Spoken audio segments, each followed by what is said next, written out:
U.S. involvement was a brief but important part of the Mexican Revolution, and highlights the fight for revolutionaries' rights, the U.S.'s responsibility to protect their border, and the lasting impact on Mexican citizens' constitutional rights.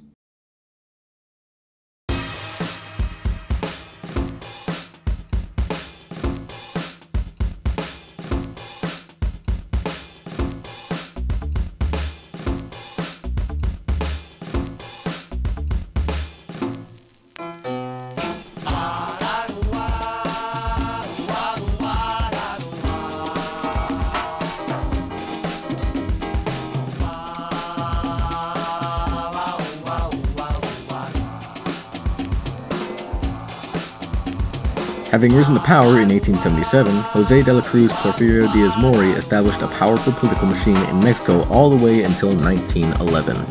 The president turned dictator ruled over the Mexican country, appeasing to the wants of the United States.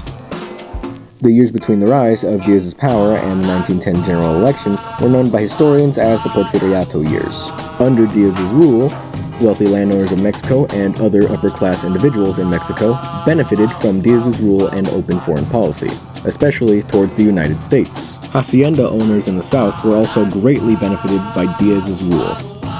This context should help in understanding why the Revolution of 1910 happened.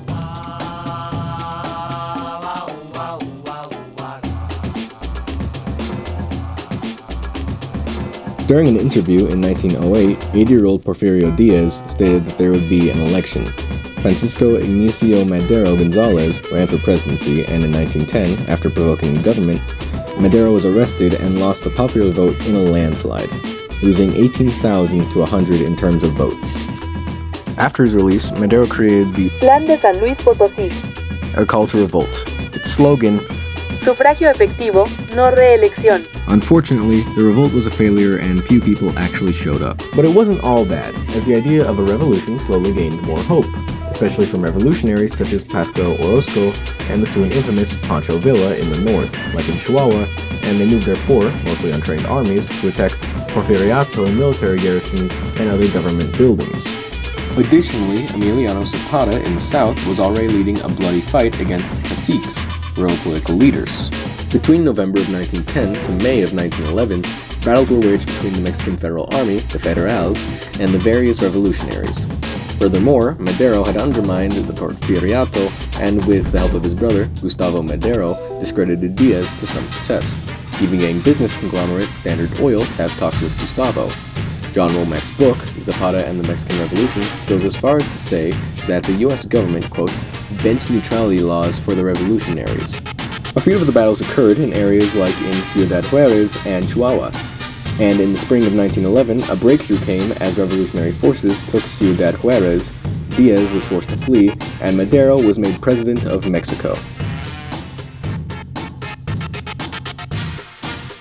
Francisco Madero's political status was shaky, to say the least.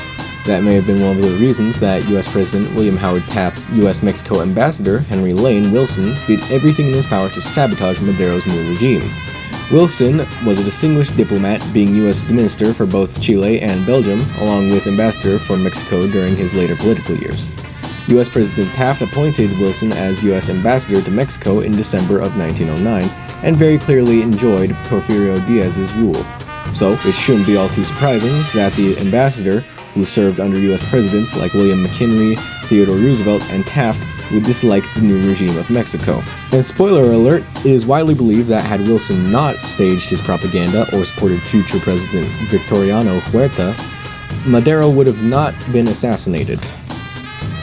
There is a law on Lane Wilson's resume in large, and his significance likely caused far more death than was necessary.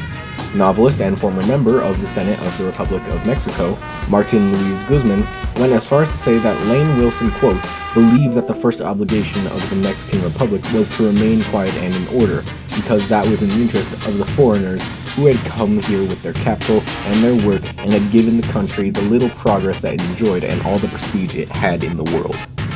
Taft's involvement was more or less marginal, though did order the border to be sealed because many revolutionaries would cross into America for horses and weapons. He told his military aide, Archibald Butt, I am deadly serious right now, that same message, and that he was going to, quote, sit on the lid, and that it was going to, quote, take a great deal to pry me off. which I don't doubt. One could reasonably assume that both Henry Lane Wilson and William Taft were figurative enablers for the Mexican Revolution in some aspects. In 1912, after competing against and winning the presidency against both Theodore Roosevelt and William Taft, the 28th President of the United States, Woodrow Wilson, was elected into office. After discovering the meddling that was done by Lane Wilson, President Woodrow Wilson was not only appalled, but very quickly fired Lane Wilson from his role as ambassador. But the damage had already been done, and he helped Victoriano Huerta rise to power as the new ruler of Mexico and its new dictator. One individual not content with Francisco Madero's rule was Victoriano Huerta, a general for the Mexican Federal Army who was influenced by Henry Lane Wilson to start a coup. Known as La Decena Tragica, or the 10 Tragic Days, the 10-day coup was among the bloodiest of all of the Mexican Revolution. In 1913, Lane Wilson, Felix Diaz, and Huerta, the first of which brokered it, agreed and created the Pact of the Embassy. This pact allied Diaz and Huerta and gave backing to the rebels by the USA.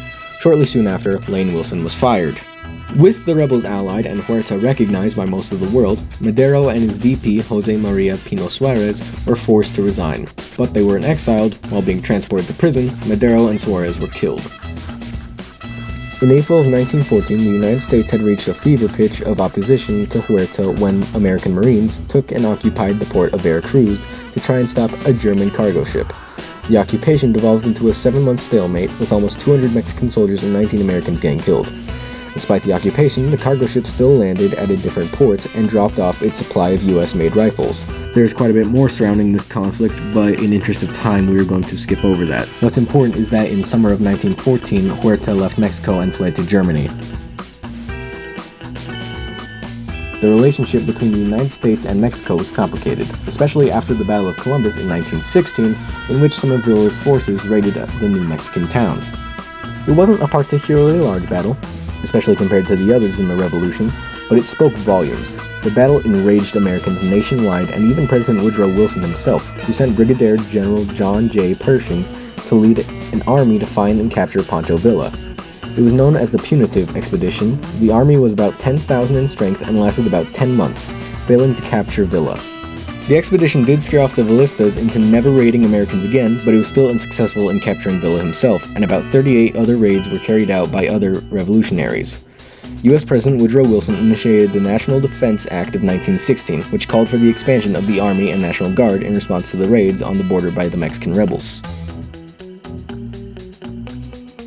With the lack of success in North Mexico and without capturing Pancho Villa, the United States Punitive Expedition soon retreated in early 1917. The same year, the U.S. joined World War I. One of the causes of joining World War I may have been the Zimmermann Telegram, a proposed alliance between Mexico and Germany to attack America.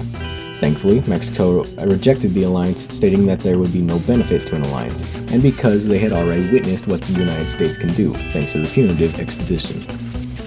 The Mexican Revolution was a grand fight for revolutionary rights, lasting 10 years of bloody conflict for the rights of land, for the rights of the people, and for the rights of a constitutional, fair government.